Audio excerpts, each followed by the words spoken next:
来看这立法院长韩国瑜表示讲，若准31席的国民党立委去互罢免，就无人去监督执行啊。也若台北市长蒋万安早起是陪赖士宝用车队伫咧扫街，也讲明仔载呢会陪5位台北市的国民党立委去投票。另外，民众党主席黄国昌下晡也去到新竹替高虹安徛台。风雨无阻，保护民主。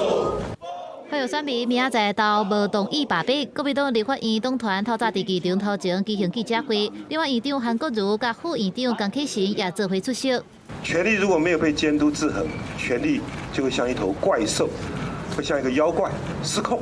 那在我身旁，我们这些国民党的立法委员，31席全部被罢免掉，台湾的民主政治将会变成怪兽跟妖怪。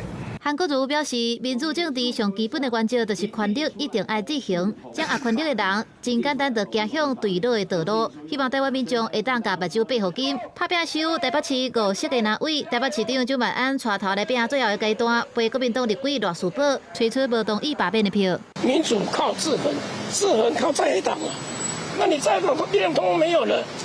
那赖清德就变成金正恩了嘛？罢免案要投票啊！国民党主席朱立伦甲汤市长张善政透早陪立委与府长的车队扫街。虽然路着是落大水雨，3个人游玩唔惊风雨，呼吁支持者爱出来投无同意罢免的票。我想风雨无阻我们可以淋雨今天晚上在凯道我们可以淋雨，明天可以淋雨，但是台湾的民主不能淋雨，台湾的经济不能淋雨。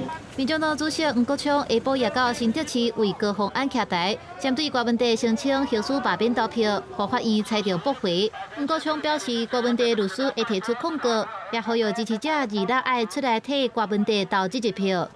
请大家出来投票，帮柯文哲主席投下这一票，守住台湾的民主自由。我们希望所有的新竹市民能够一起站出来，守住柯文哲主席的家乡。